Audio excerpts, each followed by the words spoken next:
friends, this is our new channel daily life vlogs. இன்னைக்கு காலையில் சீக்கிரமாக எழுந்திரிச்சிட்டு சாமிக்கு எல்லாமே பூ போட்டுட்டு சாமி கும்பிட்டாச்சு. அண்ட் தென் இன்றைக்கி நம்ம லஞ்ச் டாப் ப்ரிப்பேர் பண்ண போகிறோம். இப்போ தான் நம்ம சேனலை ஃபர்ஸ்ட் டைம் பார்க்குறீங்க அப்படின்னா நம்மளோட சேனலை சப்ஸ்கிரைப் பண்ணிவிடுங்க, அந்த பெல் ஐக்கானை கிளிக் பண்ணிவிடுங்க. அண்ட் தென் மோர் வீடியோஸ்க்கு நீங்கள் கமெண்ட் பண்ணுங்கள். என்ன மாதிரி வீடியோஸ் வேணும், என்ன மாதிரி ரெசிபிஸ் வேணும் நீங்கள் கமெண்ட் பண்ணலாம். தேவையான பொருட்களை எடுத்துக்கலாம். அண்ட் தென் ஜாரில் தேங்காய், சோம்பு, இஞ்சி, கருவேப்பிலை, பச்சை மிளகா போட்டு அரைச்சி எடுத்துட்டு கொஞ்சோண்டு அது கூட தக்காளி போட்டுட்டு அரைச்சி எடுத்து வச்சுக்கோங்க. அண்ட் தென் ஸ்டவ் பற்ற வச்சுக்கலாம். அப்புறம் ஒரு கடாயை வச்சுட்டு அதுக்கு மேலே எண்ணெய் ஊற்றிட்டு எண்ணெயில் சோம்பு அண்ட் தென் லவங்கம் அது எல்லாமே நம்ம போட்டுக்கலாம். பட்டை, லவங்கம் அண்ட் தென் சோம்பு எல்லாமே போட்டுட்டு சின்ன வெங்காயம் ஒரு 4 கட் பண்ணி எடுத்துகிட்டு போட்டுக்கோங்க. அண்ட் தென் அதில் கருவேப்பிலை போட்டுட்டு நல்லா வதக்கிக்கலாம். அந்த ப்ரௌனிஷ் கலரில் கொஞ்சம் லைட்டாக வரணும். அந்த ப்ரௌனிஷ் கலர் வர வரைக்கும் கொஞ்சம் நல்லா பக்கத்தில் தான் கலரிக்கலாம்.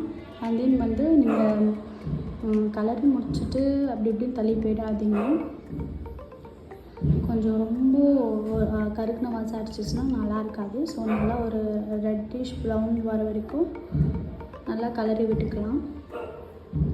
கலரி விட்டுக்கிட்ட அப்புறம் நம்ம காய்கறி எல்லாத்தையுமே போட்டுக்கலாம். இப்போ பாருங்கள், உங்களுக்கு நல்லா ரெட்டிஷ் ப்ரௌன் கலரில் கொஞ்சம் வந்துடுச்சு. அண்ட் தென் நம்ம அரைச்சி வச்சிருந்த பொட்டேட்டோ, கேரட், பீன்ஸ் இது எல்லாத்தையுமே போட்டுட்டு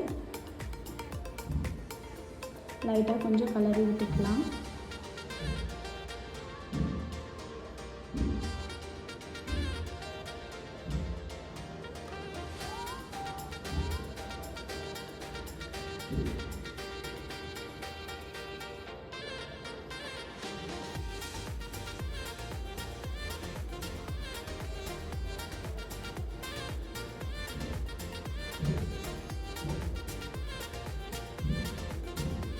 கலரி விட்ட அப்புறம் 2 ஸ்பூன் மிளகாத்தூள் போட்டுக்கலாம்.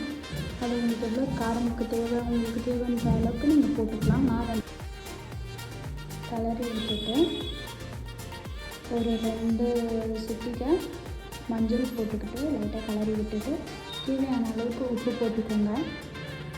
உப்பு போட்டுட்டு நல்லா கலரி எடுத்துட்டு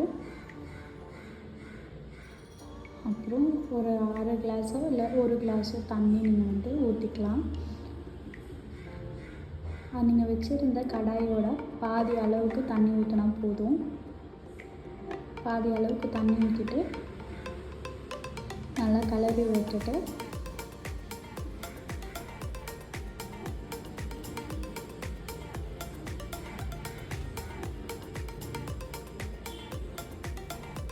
காய் வேகிறதுக்காண்டி நம்ம மூடி போட்டு மூடிடலாம். நீங்கள் ஒரு 10 மினிட்ஸ் கழிச்சிட்டு அது காய் எல்லாமே வெந்துடும்.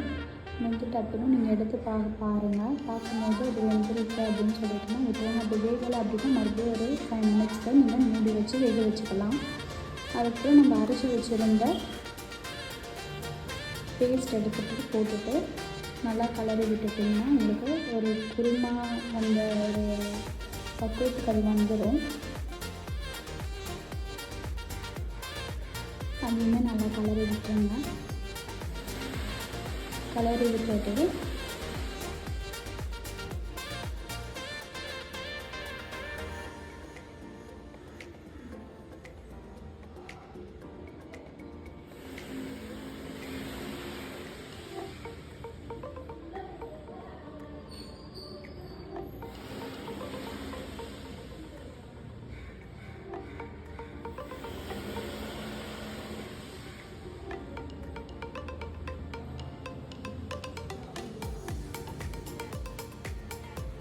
மறுபடியும் உங்களுக்கு தேவைப்பட்டதுன்னா கொஞ்சம் தண்ணியை ஆட் பண்ணிக்கலாம். அப்புறம் ஒரு 10 நிமிஷம் இல்லை ஒரு 5 நிமிஷம் நீங்கள் மூடி வச்சுக்கலாம். பிகாஸ் அது ஒரு கொதி வரணும். கொஞ்சம் கொதி வந்துச்சு அப்படின்னா கொஞ்சம் எல்லாமே மசாலா ஸ்மெல்ஸ் எல்லாமே போய்ட்டு காய் பச்சை வாசனை எல்லாமே போய்ட்டு ஒரு நல்ல ஸ்மெல் வந்துடும். அப்போ நீங்கள் கொத்தமல்லி கொஞ்சம் அள்ளி போட்டுட்டிங்கன்னா குருமா ரெடி ஆகும். சுட சாப்பாடு வச்சுட்டு நம்ம இன்றைக்கி கருணக்கிழங்கு கொஞ்சம் வறுத்தோம். அதுக்கப்புறம் அப்பளம் வச்சுட்டு சாப்பாடு போட்டுட்டு சாப்பிட்டுட்டோம். இதுதான் நம்ம ஃபைனல் குருமா. நீங்களும் ட்ரை பண்ணிவிட்டு எப்படி இருந்துச்சுன்னு சொல்லிட்டு கமெண்ட் பண்ணுங்கள். அண்ட் நெக்ஸ்ட் என்ன செய்யலாம்னு சொல்லிட்டு கமெண்ட் பண்ணுங்கள். அண்ட் சப்ஸ்கிரைப் பண்ணிவிட்டு பெல் ஐக்கானை கிளிக் பண்ணுங்கள். நம்ம சேனலுக்கு சப்போர்ட் பண்ணுங்கள். அண்ட் நம்மளுக்கு மோர் வீடியோஸ் நாங்கள் கொடுத்துருவோம். Thank you for all.